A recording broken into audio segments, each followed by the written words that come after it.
West Delhi. His drug habit was an expensive luxury he could ill afford, and it was to finance this that Pradeep sold his blood on a regular basis. Neel blood bank में देता था सेवानगर। ज़्यादातर मैंने जैसे Mohan Singh palace के पीछे blood bank है उसमें, बजाज ब्लड बैंक में और प्राइवेटों में इन्होंने दिया blood. During one such visit to the blood bank, Pradeep claims he was persuaded by a tout to sell one of his kidneys for 30,000 rupees. कैसे तो ऐसा हुआ कि नशा में पैसा लग गया, फिर वहाँ कनॉट प्लेस चला गया ब्लड बैंक में ब्लड देने के लिए।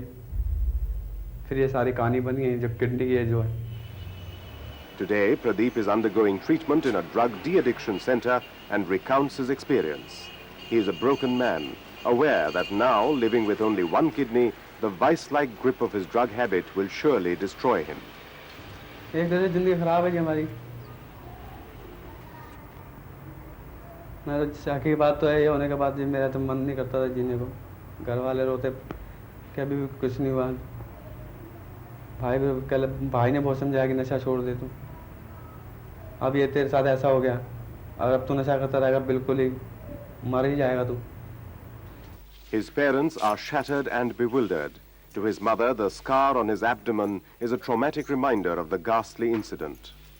मैं तो माँ हूँ ना, मुझे तो बहुत बुरा, अब भी मैं बीमार ही रहती हूँ। बहुत महसूस हुआ मुझे, मेरा जवान बच्चा है उसकी जिंदगी बर्बाद हो गई। It was this incident which was highlighted in a Delhi paper last month and which once again focused on the sordid practice of the sale of human organs in India.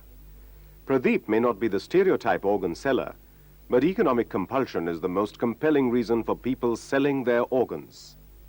It is a commentary on the desperation of sections of our society that when Pradeep's story was flashed in the newspaper, he received letters from potential kidney sellers who wanted to be put in touch with the middleman who did Pradeep's transaction. Observers claim that since 1983, the sale of kidneys purely for monetary consideration has been a flourishing business in Bombay and Madras. It now seems to have spread to other Indian metros as well. Since this activity is totally unregulated at the moment, there is no law except in Maharashtra, there is a law about kidney transplant. We have no information about how many transplants are being done. But we are informed that in the major cities of India, this has now become quite common, and I think Madras leads in it. Medical scientists tell us that the human body is a spare part repository, and among the organs which can be supplied by a healthy man or woman are one heart, two heart valves, two lungs, one liver, one pancreas, two hip joints, two corneas, skin for grafting, and two kidneys. The human kidney is a fist-sized organ whose primary function is to filter the waste accumulated in the blood supply. The functions of kidney are primarily to excrete the waste products of metabolism, protein metabolism, all what we eat like urea, creatinine and all those things, and they can be poisonous to the body. So if kidney is not there, besides kidney perform many more functions like a endocrine gland. It produces a substance called erythropoietin, which helps in the building of the hemoglobin and blood and all that. So kidney is very, very important. It excretes extra water also from the body. Every person has two kidneys, and these have such incredible capacity that even when one is removed, the other can do all the work with ease and still have some capacity to spare. Till recently, a person with damaged kidneys was put on dialysis, literally hooked onto a machine which cleansed his blood.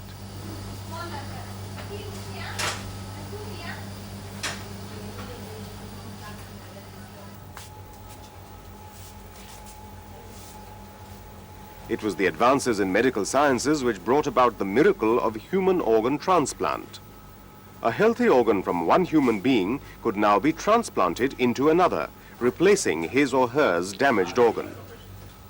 In the initial days, kidney transplants were done only between genetically matched, related persons. This was because the body's immune system invariably rejected any foreign object. It was the discovery of immunorepressant drugs which solved this problem, and it was thus possible to use kidneys from non-related donors as well. The success of kidney transplants made it a more attractive alternative to dialysis. Transplantation restores the patient to a full health. He's back to his work, all body functions. He's quite normal. It's sometimes difficult to make out that the person has undergone a kidney transplantation. He's on a normal diet, he's back on his normal work.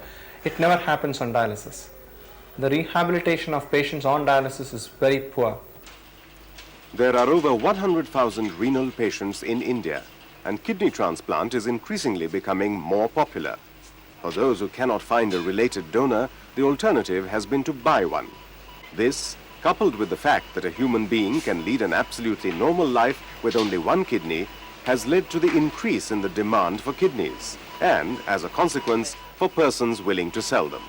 People of this country are now well aware that it is a treatable condition, that you can have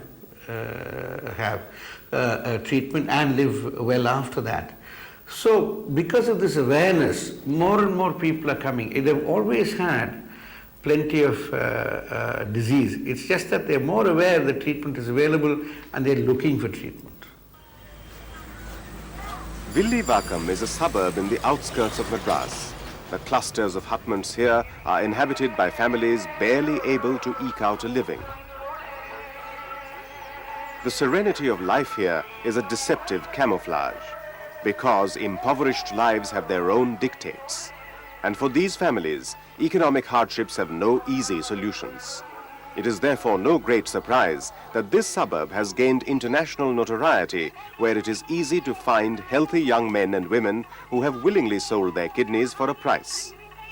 After one or two residents realized there was money and no permanent danger to life in this sale, others came forward eager to sell their kidneys. On that side you have a poverty where a man is ready to give his kidney. He thinks it's probably not a crime.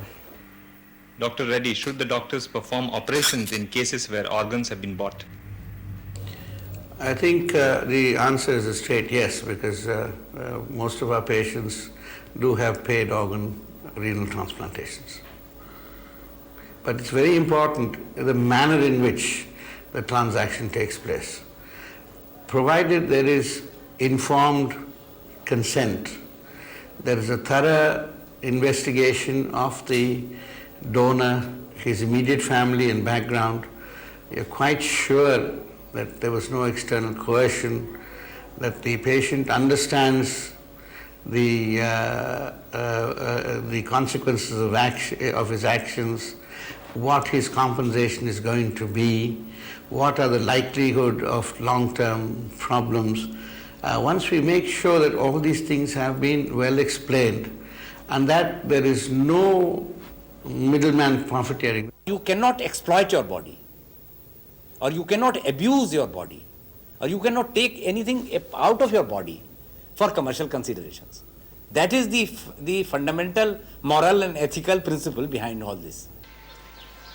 The role of middlemen who supply patients and hospitals with kidneys is a disturbing feature of these transactions. Most donors told us that the middleman took a hefty 50% of the agreed upon price. In Madras, one of the kidney donors showed us this visiting card of a broker who claims an official status. All these middlemen were reluctant to be photographed or interviewed. In Delhi, we were told that a certain Virendra Gupta was responsible for Pradeep Kumar's kidney sale. He claimed to operate from this property dealer's shop in Jahangirpuri, but refused to meet or speak to us on camera.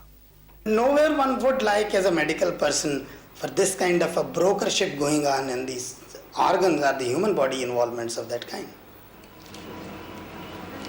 In most Western countries, the sale of organs from live donors has been banned. As a result, many of the kidney patients, especially from the Middle East, come to India for such transplants. During our visit to Madras, we met Iyada Muhammad Barkat, a Palestinian from Kuwait. Barkat told us that his wife had been recommended a kidney transplant, and that on arrival in Madras, they had advertised in a local Tamil daily. The response was immediate, and he negotiated with a suitable donor. I meet very much donors. They are in need, and I have agreement with him with some and pay more than, because I see him and his family is very poor, And after finishing the operation, I make to him insurance, medical insurance for 3 years. But do you think 30,000 rupees is fair money for one kidney? It is not a lot. If he asks more, I can pay. How much more? Maybe double. He is staying in a Madras hotel where his wife is recuperating.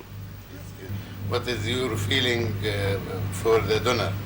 She say that I thank him very much and I appreciate his favor. A section of the medical practitioners claim that sale of organs to foreigners at least must be banned immediately. They are not happy with long-term dialysis. They have a cadaver program where they have to wait for a considerable period of time. So they come down to India to undergo transplantation. I think this is a very important area which should stop once the legislation comes. The need for unrelated transplantation in India is different. But doing unrelated transplant for a foreigner, I think crosses the need of our society.